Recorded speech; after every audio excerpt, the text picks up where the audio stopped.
Hello guys and welcome back to another video. In this video I'll be going over a simple 3-step strategy using SMT divergences. So without further ado, let's get straight into it. Now before we get started, we must first define what an SMT divergence is. So simply, an SMT divergence is where we have a cracking correlation between two correlated markets. So on the screen right now I have two diagrams, one of NQ and one of ES, which will help me to explain to you what an SMT divergence is. So let's say for example we are trading NQ as our main asset. We will then be using ES/YM or US30 as our correlated market that we'll be looking to spot an SMT divergence. So now with correlated markets, we would expect one market to do the same as the other.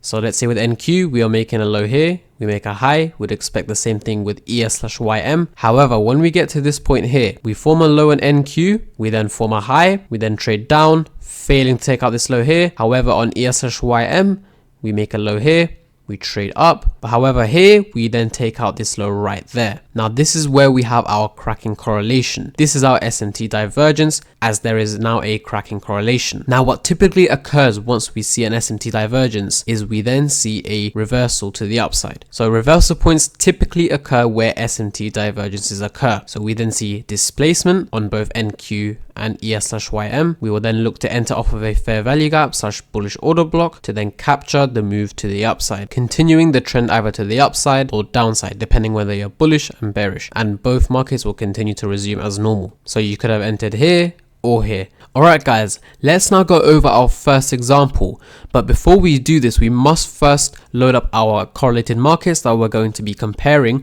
with NQ in order to spot our SMT divergences. Now in order to do this, you want to go click this plus symbol right here, and then you can search for your correlated markets that you're going to be comparing with NQ. Now I've already have them saved here, so I'll just press new pane on ES, so that will load up ES right here. And then I'll also click on YM, new pane. Okay, you want to click new pane on both of them, and you'll have both charts loaded up as such. Now the next step is you want to double click on your line graph right here. Okay, it will automatically be set as this. We don't want that. We want candlestick charts. Okay, so then once you go to style, you want to click this right here and change this to candles on both of these markets. Okay, so now up here we have NQ, in the middle we have ES, and on the bottom we have YM. Alright, so now let's start off with example number 1. So now with example number 1, I am on a 15-minute time frame, and on this day we were bullish, so we can identify sell side liquidity pool on all three of these indices as follows. So we have this low right here on NQ, we have this exact same low here on ES, and we have the exact same low here on YM. Okay, so we have 3 pools of sell side liquidity. Now we want to see an SMT divergence to see if there's a potential reversal at the lows, and we can capture a potential move to the upside. So now let's see how price plays out. Alright guys, so what do you notice?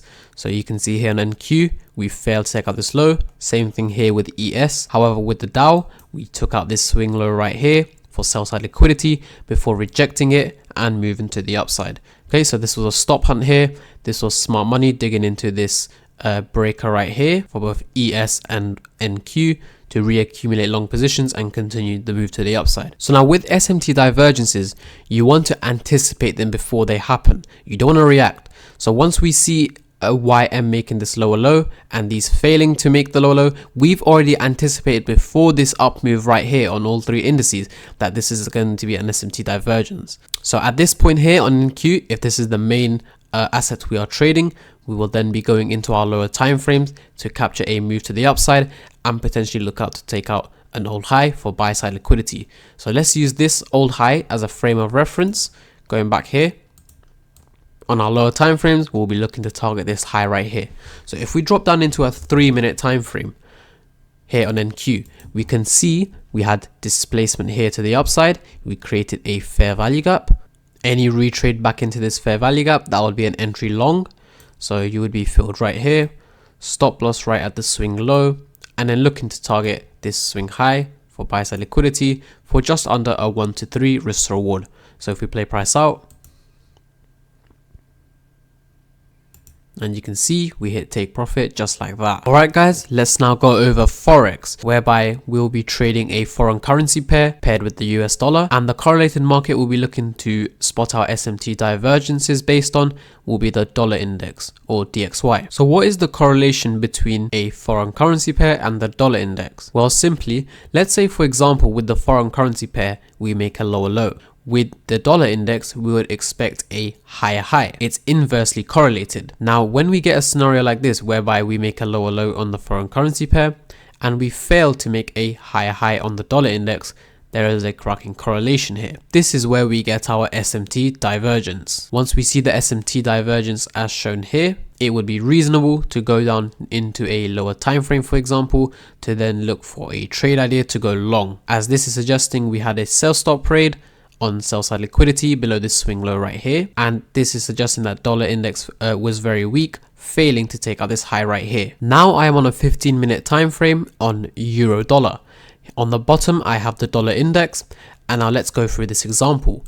So with euro USD, I can identify this high right here. Now if we go with the exact same low opposite to this, it would be right here for dollar index. And what do you guys notice? This low has been taken out. Dollar index has taken out its low. So if this was correlated, we would expect the high of euro dollar to get taken out. Now we can see this has not occurred.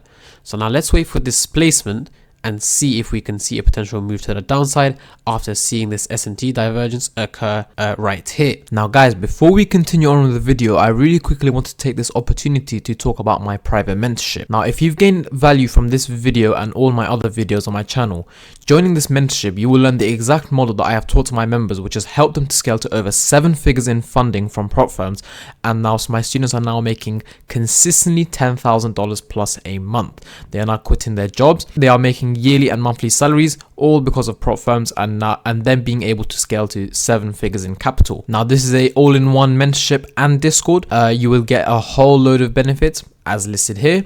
It's lifetime access for a one-time payment only. We have now reduced the price by £100 from $249.99. So for a limited time only, I'm going to be selling this for $149.99. So guys, make the most of this offer whilst it's still on. Click the first thing in the description if you're interested, and start your journey to profitability and be a part of the best community of ICT traders in the world. Alright guys, so with that being said, let's get straight back into the video. So we have our SMT divergence. We're now anticipating a reversal at this high right here for Euro USD. So now zooming into Euro USD, let's wait for some displacement. Okay, we get some displacement there. So now we can look to enter off of a PD array. So we have this fair value gap right here. We can look to enter off of that. So if we enter at the low of that fair value gap, we can then look to target these relatively equal lows right here for sell side liquidity, which will give us a nice 1 to 4 risk to reward. So if we play price out, we hit take profit just like that. And if we zoom out, you can see we have this large imbalance right here that we can look to see get filled. So potentially we could take partials here and see if we can see this completely closed. So playing price out, you can see we completely close this imbalance right there. Alright guys, we've now reached the end of the video. Thank you guys so much for watching. If you have any questions, please let me know in the comments below, and I'll see you again next time.